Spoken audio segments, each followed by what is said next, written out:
How's it going, guys? So, something, at least in my opinion, something significant happened today. Argentina elected a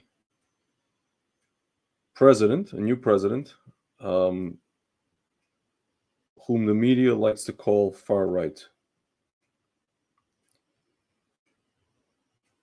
A gentleman by the name of Javier Milei. Milei. M-E-L. M-I-L or M-E-L? M-I-L. E-I. Javier Milei.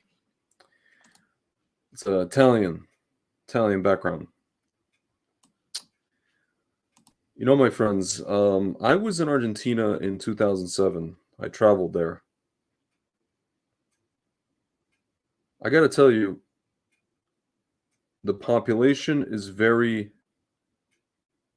I think it's probably the most educated, in terms of the population, most educated population in South America. They're very big on, university education. And when I say university education, I'm not talking about, underwater proving basket weaving like we have here with these, you know, protests, anti-Israel protests. I'm talking about, people actually go to college and then to get a job, to be able to get a job with the intention of getting a job. This Javier Milei, for example, he was a professor of economics for, let's see, how many years was he? Yeah, 20 years, over 21 years. Millet has been a professor of macroeconomics, economics of growth, microeconomics, and mathematics for economists. He is a specialist in economic growth and has taught several economic subjects in Argentine universities and abroad. He has written more than 50 academic papers. My friends, so here we were looking around the world the last, 3 years, thinking to ourselves, people who want to, destroy the economies, the global economies, and rebuild it in in the image that they want to, they have taken control, right? They've also taken control of schmelections, how schmelections are run, and essentially, it doesn't seem like there's any point to even, go into the ballot box because your vote doesn't even maybe register. And here we have, my friends, Argentina, a country with 100% inflation rate. By the way, guys, this isn't the first time Argentina has been in this situation. Let's take a look.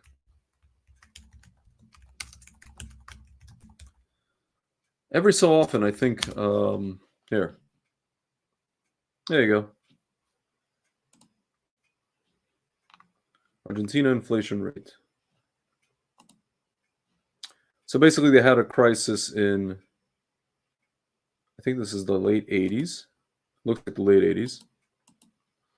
I think they also had a crisis in the 70s, the late 70s, and then the 80s, and then I think in the 90s. If I'm not mistaken, they also had a crisis. I think it was 2003 or 4. And most recently, this is just, inflation has gone through the roof, guys. They had hyperinflation in the 90s. Not sure what year this was. Let's see. Can't really tell here. Cancer, guys, this isn't the first time they've had this problem. And guys, I was in Argentina in 2007. You can tell that the people there they're capable of making life better for themselves. They're educated. The architecture, when you're there, you feel like you're in Europe. European architecture. And you can tell that, like, they don't want what they've been having, right? What the rest of South America has been having. They don't want this cycle of, one second there's like rabid communism, and then the next second there is a military junta, right? Military dictatorship. So finally, guys, they basically, I mean, they just got tired of all this stuff, and they saw a gentleman who's been appearing in the media for about at least 10 or 15 years, literally railing, my friends, and I could show you, he literally has been railing against communists, literally calling them shit. In Spanish he calls them mierda. Actually, you can take a look at this. I was gonna show you. Actually, maybe I'll show it to you tomorrow, guys. I don't want to do it now. We'll do it on the show tomorrow with Frank. And so today, Argentines went out and they voted, and I think even more of them voted than were counted. But we know as far as we could see, 56% of them voted for him, for this guy. Probably more, but at least 56% of the country voted for him in a runoff election. And so, guys, it seems like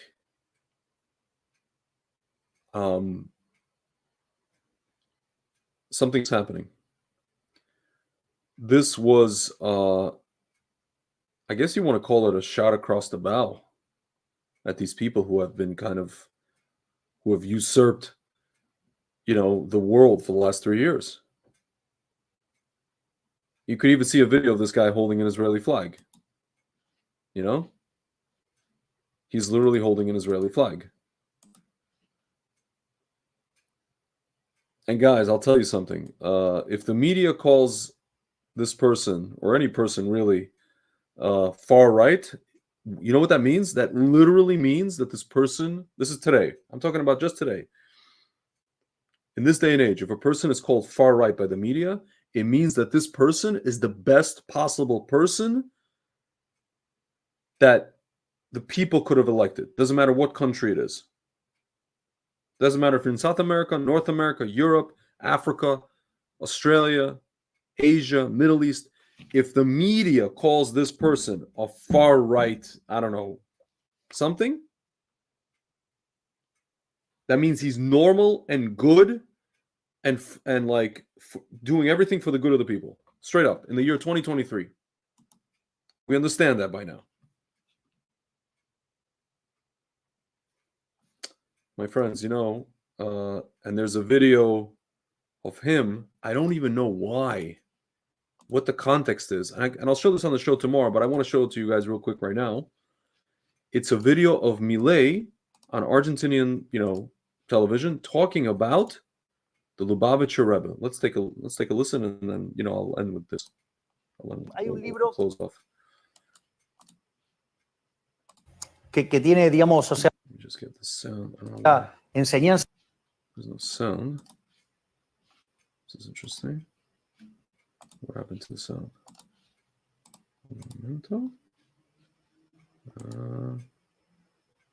Also share tab audio.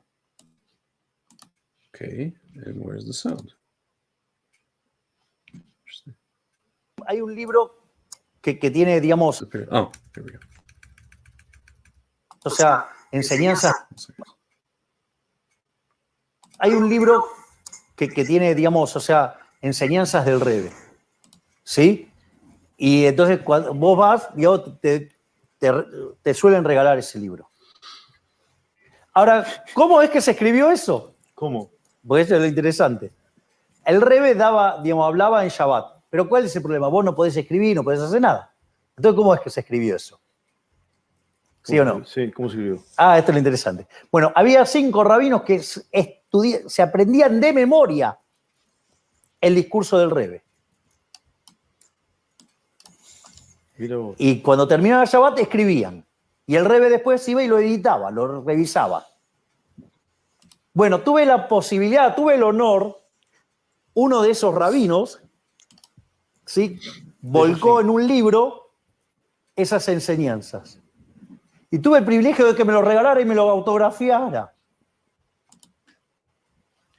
¿Quién estudia? Para, dame un segundo más.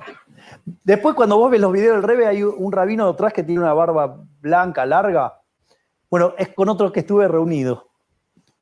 Y después me fui a rezar al Oel. O sea, no fui a hacer nada vinculado ni a la economía, ni a negocio, ni a política, ni nada por el estilo. Hay un libro. Folks, I don't know what brought on this conversation. I don't know what brought on this topic. I don't even know the context of the interview. I can only tell you one thing, guys. And I don't even know, because he's talking about, I guess, how he came to America to visit America, right? Folks, I can only tell you one thing. Whatever he just said in that video with regards to, you know, the Rebbe giving talks on Shabbat and I guess, you know, rabbis, I can only guess that it was Rabbi Jacobson, both brothers, and Rabbi Groner and a few other people remembering his lectures and writing them down. And after Shabbat, and working, you know, kind of with the Rebbe in tandem to edit it. Folks, you have to understand something. This is information that even many Jews, much less Orthodox Jews, are not even like, either they're not privy to it or they don't talk about it. This is only information, what he's talking about, like people who are Chabad like to talk about it or even know about it. Like I know about it because I'm a friend, so to speak, a friend of Chabad, and I lived in Crown Heights. I lived in you know, their, so to speak, neighborhood in the stronghold. I was part of like what we call the Babich Society. I still kind of peripherally am, I guess you could say. I take interest in these things, guys. You know? For a person like that, again, guys, I don't know if he's Jewish. I don't know if he has any Jewish, you know, any kind of Jewish roots or Marano or anything. I don't know anything about this guy, except for the fact that his parents are Italian, supposedly. For a person like that to know this bit of information, not only is it very, very rare and just in general very significant, it's in this particular context, guys, if we're saying that evil has taken over, guys, we could see that evil has taken over the world the last 3 years at least. And now a person like this has been elected against, so to speak, all odds. And in a country that I would say is of utmost importance on the international scene, you know, they just won the World Cup. You want to say, well, they're only important as far as like soccer is concerned, and you know, Leo Messi and whatever. Guys, it's a very important country in South America, if not in this hemisphere, for sure in the world, guys. Again, very, very intelligent citizenry population. You know, Spanish descent, Italian descent, also indigenous population as well there. But guys, I mean, you're talking about a country with, you know, over 100% now, 150% inflation rate, and they understand what needs to be done. You know, listen, it's gotten so bad, but at the same time, guys, they elected a person, again, a non-Jew, who is talking about something that is known and spoken about by a certain niche, I guess you want to say, in the Jewish world or in the Orthodox Jewish world. My friends, there's something deeper here. There's something happening in another realm. And honestly, guys, the minute I saw this, I was saying to myself, this may be the start of some kind of turnaround, some kind of not only political turnaround, but spiritual turnaround, guys. You know, with everything that's happening in Israel. And by the way, this guy was, you know, holding an Israeli flag as well, this Milei guy. With everything that's happening here, you know, guys,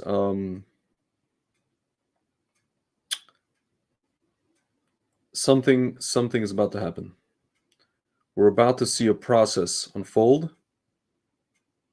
And you know, one of the things I will say is, definitely buckle your seatbelts. I'm gonna just paraphrase. I think it was Dan Bongino. He said he said it about a month ago. He said you're gonna see things during this kind of election, I guess you want to call it, season or year that you've never seen before, guys. Again, we're not talking just politically. And guys, this is something today that Frank and I agreed this is a siman. Siman usually means sign. You know the song Siman Tov and Mazel Tov, good sign, good luck, but it's not really good luck, right? It's some kind of foreshadowing. Hashem is sending you foreshadowing, you know? A glimpse into the future, a glimpse into things that are coming, but on a spiritual plane. And then, manifesting in the physical. So, guys, B'ezrat Hashem, this event, again, and you add to this video that I just showed you guys, it's like you see now, it's kind of like in Gaza, these people are in tunnels, and it's almost like the light at the end of the tunnel. It's like a glimmer of hope, maybe, some kind of glimmer of hope that something is about to, just reveal itself. And God willing, guys, it's going to be a good thing. And only good things, not one thing, but many good things. All right, guys, tomorrow, Frank and I are going to talk more about this for sure. Probably be around 10:30, 11 o'clock Eastern. Same, well, not the same bad time, but for sure the same bad station. And should be an interesting one. All right, guys, talk to you soon.